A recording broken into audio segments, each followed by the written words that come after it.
Welcome to the Happy Sensory Corner and Special Education podcast, where we ask the leaders in special education to share their insights and experiences with the audience in an effort to better understand how to support special education students. Before we start our interview, I'd like to introduce our guests. Our first guest is Fran English, and she is a director of special education at Fremont Unified School District in California. Welcome to the podcast, and thank you for being on our show today, Fran. Thank you. And we're also here with Claudie Palmares, the creator of Sensory Enrichment Therapy. She's the Chief Science Officer at Mendability, where they provide a unique program called Sensory Enrichment Therapy. It is an evidence-based brain stimulation program to improve the behavior regulation and learning abilities of all students, especially those who struggle the most. She'll be doing a short training at the end of our interview. And my name is Christine Reeds, and I'm an occupational therapist, a school-based occupational therapist in Idaho. And so to start with, Fran, tell us a little bit about what inspired you to get into special education. So I was a general education teacher for many, many years. My son, Zachary, was born, and we right away recognized that something was unique about his development. So we took him into the pediatrician and discovered that he had autism. So at that point, we had to become experts in autism ourselves in order to manage the household and to give him the best start he could get. So at that point, I became very interested in the special education process and eventually crossed over from general ed into administration, specifically special education administration. I was a program supervisor in San Ramon Unified local district here in Northern California. And from there, I went into directorships at Moraga School District, Mountain View, Los Altos, and currently I've been 6 years here in Fremont Unified as the director of special ed. So my pathway was a little unique in that I started out as a general ed champion, didn't really know that much about special ed at all. I had some students in my classes who were mainstreamed, obviously, but I had little to no knowledge of autism, so had to learn it very quickly after my son was born. And I'm very grateful that I've had the experience and I'm able to now help families navigate a pretty challenging and intimidating process. Yeah, so it sounds like you have a lot of firsthand experience with what it's like to have a special needs kid. Yes, definitely. Okay, absolutely. What is your biggest need for special education in your school district, do you think, now that you're a special ed director? So, as you all are probably well aware, nationwide, we have a shortage of special educators. And so, one of our big drives is just getting back to the basics of recruiting and hiring really qualified staff. And then, while we have them, trying to retain them through training, through self-care, through wellness, mindfulness. We use all of those tools to make them feel connected to the district, and then they are, my belief is they will want to stay if they have those relationships, those high quality connections, and the ability to engage in the work and also take care of themselves. So we've seen over the years just a real decline in the number of special educators coming out of colleges, across the board: teachers, OTs, PTs, psychs, speech language therapists. APE is almost impossible to find. So we are seeing that as our greatest challenge, just generally speaking. In addition to that, we're trying to figure out kind of the nexus. I think it connects to the pandemic. We have a generation of children who lost a little bit of their lives to that period of time that was very uncertain, kind of very scary. Now that we're out of it, we're feeling a little better, but that generation of students, and I'm talking all ages, lost so much during that time. And as a result of that, we are seeing in our schools quite a bit of behavioral challenges, kids who just don't want to be here. And so we're having to really work with our teachers and our administrators to train them and to prepare them for ways to reintroduce those students into the real world. Some of them got very used to rolling over in bed, turning their computer on, logging in, and that was school. Some of them had never been in a classroom until they returned 2 years ago. In 2021, we reopened our schools. I know some districts reopened earlier, but they just don't know how to place school necessarily. They haven't had that early intervention. And so that's a huge challenge. And that's across the board, general ed and special ed. So we're working on ways to address that, problem solving around that, and sort of getting everyone involved in bringing those students back into what it really is, the real world, and that's in-person learning. Absolutely. And what you were saying about teacher shortage and retention, and how the behavior challenges of kids even makes that even more tricky and difficult. And it's funny, this morning, I just was at a training for mindfulness. At my school, we're doing an in-service day, so that was part of that. So it's just interesting that you brought that up because self-care is so important. Yes, for sure. Absolutely. What is the last program or idea that you brought to your school district that was particularly successful? Or if you prefer, a program that you brought that didn't work well that we could learn from? Well, I've got a couple of those. So I'll start with the positive, and that's we really capitalize on, the limbic system, I guess, if you will, and that's the part of the brain that controls our emotions. And so when we're looking at our students who are dysregulated, I always tell my teachers a dysregulated adult is not going to be able to regulate a child. So we have to practice that mindfulness, that wellness long before we come into the classroom every morning, whatever it is you need to do for yourself to get in that frame of mind where you're regulated, you can go into your classroom. Kids read that. They can read the tone and the emotions of the teachers, like nobody's business. They just really can feel and sense that. And so we have to come in regulated. What I did with my educators at the start of the year, I believe in the power of music, and it's one of the most powerful Mm. tools to activate that limbic system and to get yourself regulated. So in the mornings, you should be listening to some music while you're getting ready, while you're having your coffee. Can be any music that you like. What we did was we created a playlist. My teachers, my psychs, speech, OTPT, everyone sent, and even some of the principals sent in their favorite song or the song that can bring them back from the worst frame of mind to the best frame of mind. And so we created a playlist, and I encourage them and remind them regularly, like when you're driving to work, listen to that playlist. That has really helped teachers come to the frame of mind that I really matter in this equation in keeping my kids regulated. I need to be regulated. So we have to start with the adults. So we've brought that concept in, and we've done some training around the limbic system and how powerful that is in terms of managing sensory overload, managing, just regulating your system, your emotions. All of that is critical. The way that translates in the classroom is that first moment when you enter the classroom, you're setting the tone for the day, and the kids feel that, and they know that. We have implemented around that concept sensory corners, and some of our teachers have. It's really simple, it's not rocket science, but it's so simple to have a little corner where you've put special things there, sensory items, wobble chairs. One of my teachers calls it her thinking pond, and the kids can go there and sit.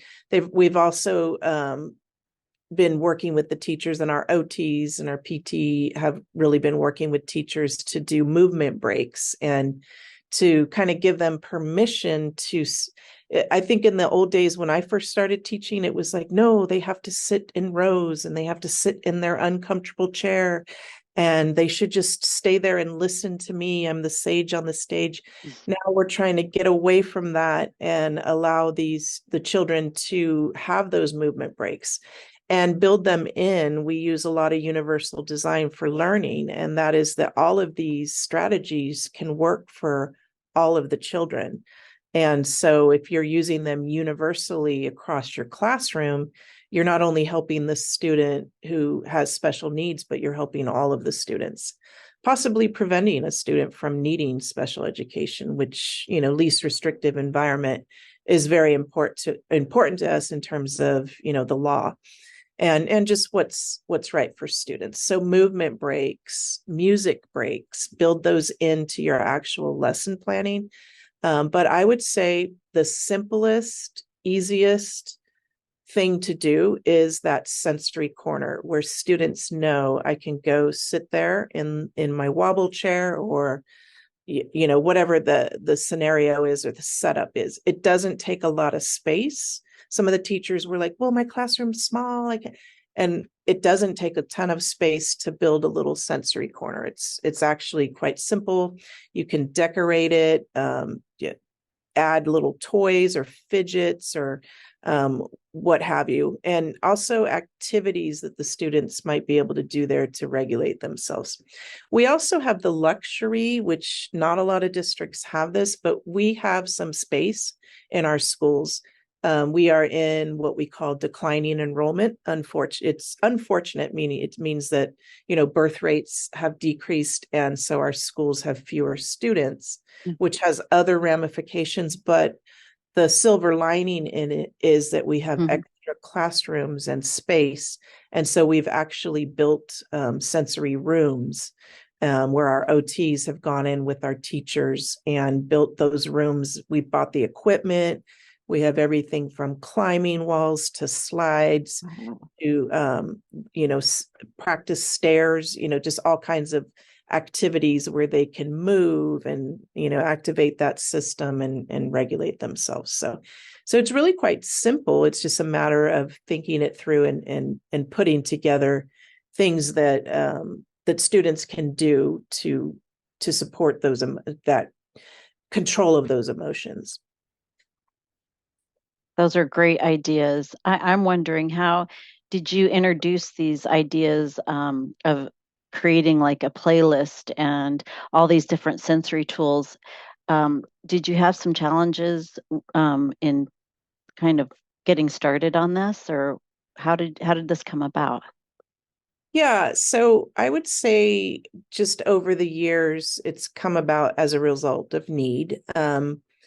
As you probably know, if you work at a school district, teachers are very overwhelmed right now, and we can't quite put our finger on what exactly is causing that. We know that the pandemic changed a lot of us. It was just a pretty universally known that the entire world shut down there for a minute, and this has never happened before. Right. And that impacted, I think, everyone. And it really impacted teachers because they're coming into a scenario where their students were greatly impacted and quite, it was quite scary for some of our students. They didn't understand what was going on. So we had to look at ways to comfort our teachers, to respect them, to give them what they need in terms of their own self-care and wellness. And so that was a huge focus as a district. And then within special ed, we decided to do these things that were really quite simple, like icebreaker type things. Like, let's just talk about a song that matters to us. And they lit up. Like, I could see them go, oh, I have a song. And that's how the playlist came to be. And some of them still, they still refer to that playlist. And are we going to update that this year? Because I have a better song. So it was just sort of a natural flow, just an organic type thing that we did we have JAGs, our Job Alike group meetings. And that's where it came about, was getting everyone together in the same room. And we did a little dancing. I played some music, and it was fun to see them happy and dancing. But I think right now more than ever, we need to take care of people, and the people in our classrooms are critical to our students. And so bringing it on board really wasn't a challenge. I will say the sensory room, it took a little bit of buy-in, and it took a lot of support from my OTs, my just a phenomenal group of people who were like, wait, we're getting sensory rooms, very excited about it. Sat with the principals and the teachers, went through catalogs to order what they felt they needed, arranged the rooms, created little, I guess, itineraries for each station, because there's such a thing as, sensory overload, and that can happen when children don't know what to do. We assume they know how to play, but a very funny story. When that first day back after we reopened our schools, I went out, was traveling the sites to see everyone, and I walked with the teacher. She was taking her kids to recess, first recess of the new school year after the pandemic. And she walked them over. They were silent. They're in their little masks. And she gets them to the playground, and they just stand there and look at her. And she said, no, you can go play. They didn't know what to do. So we had to do a lot of practice with them. And like, these are the things you can play with. This is what you can do on the bars. You can go up the slide. I mean, we literally had to go back to ground zero and teach them to play. So in the sensory room, it's the same idea. You don't take a student to the sensory room and just turn them loose. It has to be structured. So we call that structured play, and structured sensory supports. And so it really wasn't that big of a challenge to bring in. Everybody agreed it was a good idea. It wasn't totally my idea. It sort of came out of need. Mm. And so, and I had a lot of support for it. That's great. So much good information you're sharing with our audience. Would you have any special advice that you'd give other leaders who want to solve the same problem or help in the same kind of way? I would say, and this is hard for some leaders, you have to be a little vulnerable, and you have to share your own, like I shared with my staff, my own vulnerabilities there during the pandemic. And it was scary for me. My parents are in their 80s. I was afraid they would get COVID and, and leave us. And so you have to open yourself up to the possibility that, you're sharing your feelings, you're sharing your emotions. For some leaders, that is not easy. And for a lot of our administrators in the district, they're like, I don't know how to do that.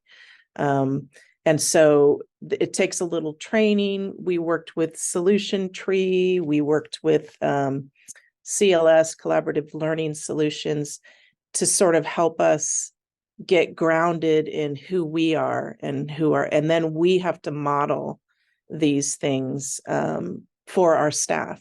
If we're not happy, they're not happy. And so we have to find ways to model our own security, our own confidence, and then also our insecurities and our vulnerabilities. And so I think that's the hardest thing. And that takes self-reflection. Mhm. You have to get in there and do your own research. It can't really be taught. It has to be sort of acquired over time and through practice. And so that's what I would recommend to leadership, is to get down there in the trenches with your people and find out what they need and become one of them, in a healthy way. You still have to be the leader, and you still have to make decisions that people may or might not love, but you do have to sort of bring yourself down to the people who do that hard work out on the scene. And so that would be my best recommendation, is to be a little vulnerable with your staff. That's great. So getting out of your ivory tower and making those connections with your staff sounds like Exactly. what you've been doing. That's great. So back to where we started. Do you have a nightmare story that we could learn from introducing something new? Well, I think the the nightmare story um, goes back to actually a different district I was in, where we created sensory rooms, And we hadn't completely, I guess, vetted it out. And so there was a piece of equipment that ironically, the principal had taken a student into the room to get them calm. And she heard me say, we have to kind of demonstrate how to use the equipment. And so she tried to use the little, like, they're very short stairs. They go up a little and they're soft and they go down. And they're not high stairs. They're not intended for anyone to fall off. Well, she did fall off. And so she dislocated her knee. And so she was very good about it and joking and laughing, but it was like, note to self, let's kind of teach our staff to use the yeah, it was a very human moment for her, and the student was horrified, like, oh no, because they love their principals, and she got hurt that day, but it's all good. It turned out well, but I think just probably teaching the adults how to use the equipment first, and to pay attention to what you're doing. And so that was one nightmare story, and probably don't want to hear all of them. So maybe Kim does. Sorry, Kim. Do you have a mission or a vision as a special ed director? Yeah, so I just look back to my own experience. I had really strong people working with my son, and I had a wonderful program specialists. In California, program specialists are people who support teams, support families in navigating the system. And so my vision is that my hope is that every parent will feel like we are responsive to their needs to know. There's a lot of high emotions in special ed. And what I try to coach teams in understanding is that everyone at that table has one thing in common. They're there for that student, and we all want the best for that student. The question is, what are our strategies for getting to what is the best for that student? And sometimes the map looks different in other people's minds. And so my goal is that we can have as many people at that table on the same page as possible, and to really focus on the IEP process being non-adversarial, as opposed to a process where we're duking it out at the table. It should never be like that. And so in a perfect world, it wouldn't be, but I try my best to work with families and work with teams to understand both sides, and that we should be working on behalf of that student at all times. I'm hearing a theme here where you work with your staff as a team and you're right in there with them, as well as your families as a team.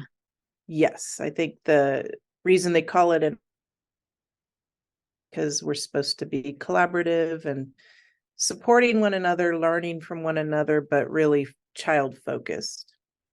Absolutely.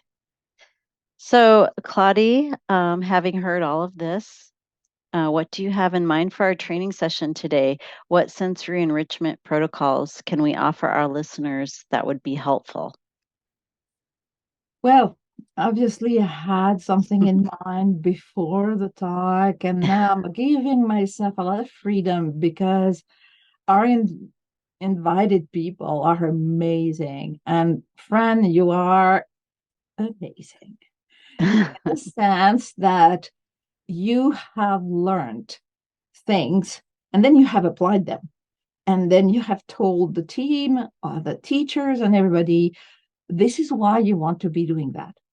So you spoke about the limbic system and the importance of sensory information. Let me give you two information that you probably know already, just for the rest of the audience who doesn't know as much as you do. You mentioned music, how important it is at the start of the day or in the car. Well, neuroscience research has measured the impact of music. So they put people in fMRI, this machine that take pictures of the brain when they are listening to music.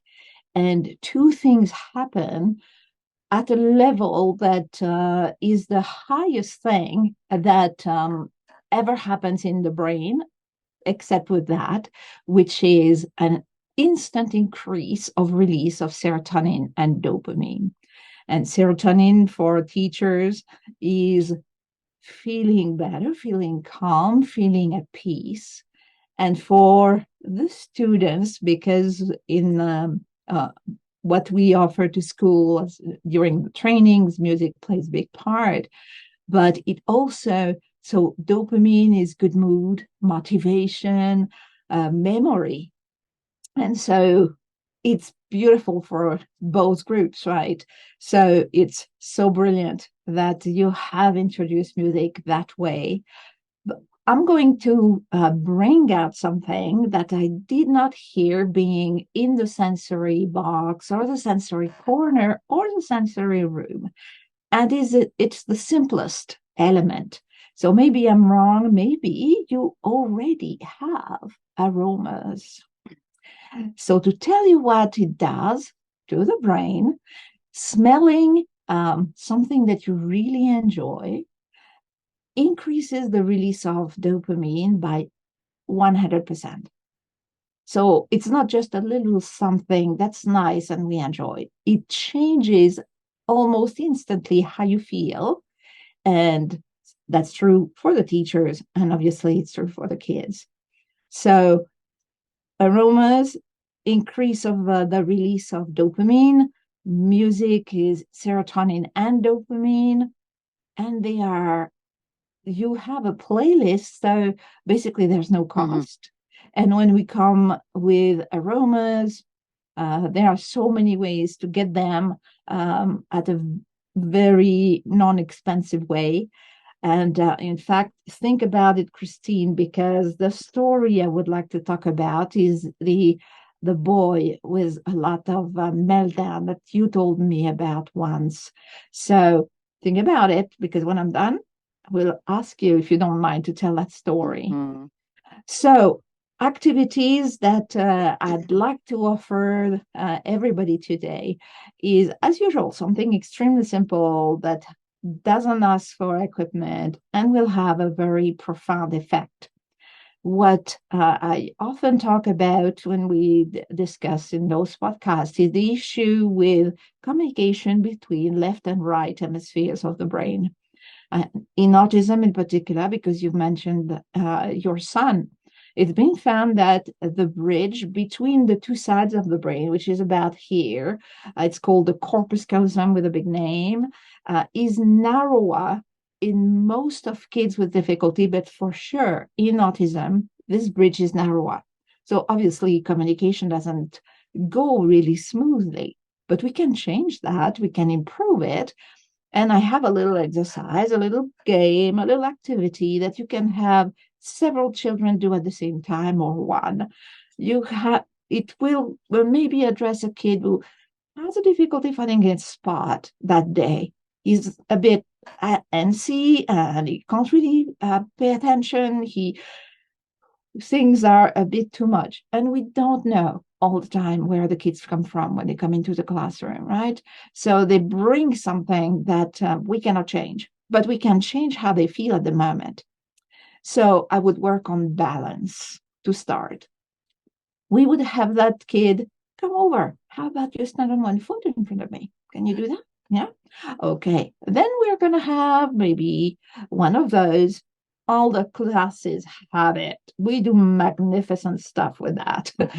And you will need a cotton ball, and you will need an aroma, and it can be a piece of an orange peel that is inside the cotton ball. It doesn't need to be complicated.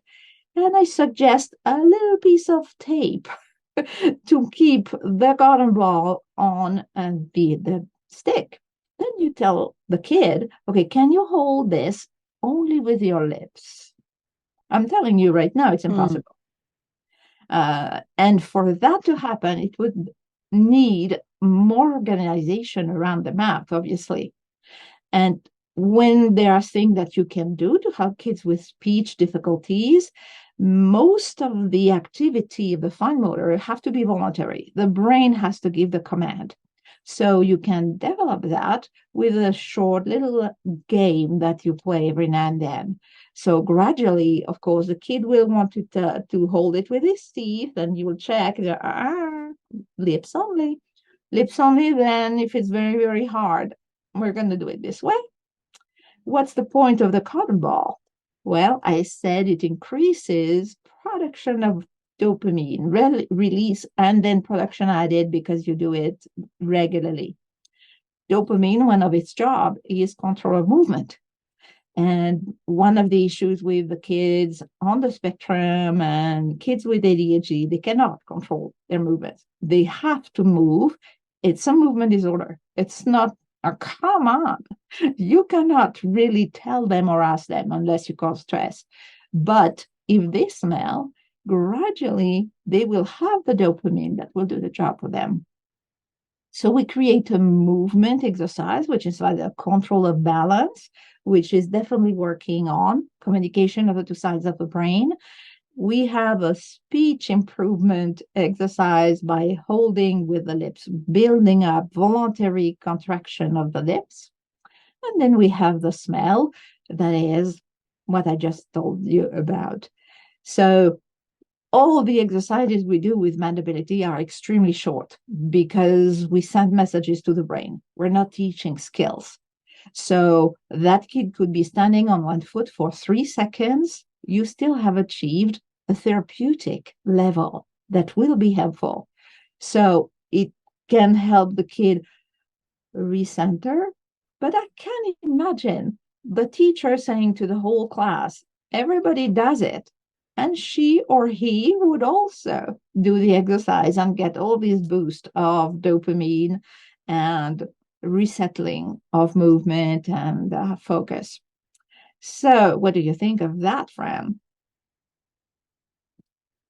Well, I'm glad you brought up the olfactory or the smell. That's a very powerful thing. And if you come through our office here, almost all of my program specialists have a diffuser or something. So I'm glad you brought that up. I don't think we use that enough in schools, and probably No. Mm-hmm. there's some reasons for that. Someone might not like the smell, and then you have to cut the smell off. But I love the idea of the stick in the cotton ball. I'm going to share that with my teachers. I think they need more permission to try different things that may not be traditional, but work. And I'm glad you mentioned that our bodies were designed to move. They weren't designed to sit for 6 hours and listen to instruction. That's not best practice. And so best practice is to allow students movement breaks and to use movement to help them learn. Yeah. But as you were saying at the very beginning, knowledge is what tells us why something works. Like the amount of research today, there are 70,000 peer-reviewed articles in PubMed and all regularly sending people there, telling the good it does to enrich the environment. And it goes so far and in such amazing way. So there are very good reasons why. And it's amazing that you have introduced smell.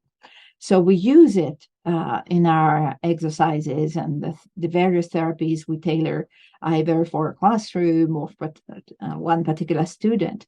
And so one day, Christine used one of those protocols, and well, it worked. Do you mind, Christine, telling us about it? Trying to remember the It is the specific one. very first one, and the teacher only had for a smell. She had a lotion that smelled vanilla, and the kid was flipping over like he had several huge meltdown like every week. And so they just had got the training, mandability training for sensory enrichment. And so she wanted to act to help this kid on the floor. So she ran and got a smell. And then what happened? You remember that? Oh, it's in a different school district, Claudie. Yeah. It was in Texas. Okay. but I'm sure you have used it. So I'll I finish the do. story. I do. I have a story. I have lots of stories where we have Okay. like kids that are injuring themselves by pulling their hair or even punching themselves, where we bring up a smell right up to their nose and it just interrupts that cycle immediately. They just stop and you can see their eyes get big and also their breathing slows down and they're taking deeper breaths, which is not only, calming for their whole nervous system, but then they're getting more of that scent. So it really has shown. I Yeah. use it to break up any cycle like that when a kid is melting down. I just get out my scents and start working with that. So, And I yeah. am taking a class where they're talking about the olfactory um, system Yeah. as being the forgotten system in all of the sensory business. We were not even trained as OTs when I came out of school for the smells. So Claudia has introduced that to me, and it's been very helpful in my practice with children. And let me add the fact that very few smells have been scientifically studied to know, oh, this does that or this does that. In fact, it was all focusing on, is it able to help a person to relax, basically increase serotonin production. And one scent in particular has been studied, the strawberry scent, to travel extremely fast to the amygdala, which is where all fury happens, and settles, settles it. This is where my French comes into play. So Kim is going to do some editing. So this particular smell, the smell of strawberry, reaches the amygdala and helps it to settle. So that's why you can see seconds into giving a scent to the child a difference in behavior. To go back to that story I was thinking about, where the teacher had the training 2 days before. So she knew that if she brought a scent, a kid on the floor flapping and hurting himself would feel better. So she found something that's a lotion, a hand lotion, and she just asked him, come on. And of course, you cannot ask a kid who's in a fury on the floor to smell. He's not going to listen. But she sent sort of the smell towards him. He started to calm down. And then he asked the teacher, can I have that stuff? And now in his classroom, so that was I was thinking about your sensory corner. They have a little Tupperware box with a scent, cotton balls, and that kid can go when he feels really bad, but whatever. He goes and he spend a few seconds smelling, and it calms him down, and he goes back to his seat. So, yeah, coming back to knowledge, what you have done, you've done it because you knew. And so hopefully I bring additional information and you can add or just complement all the things, the wonderful things you're doing right now. Yes, for sure. Thank you. Absolutely. Thank you, Claudia, for that training.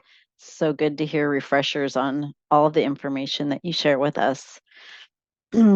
And thank you, Fran, for coming and being a part of our podcast today. I appreciate that. So I just want to thank you again for being here today. Thank you. I was happy to do it.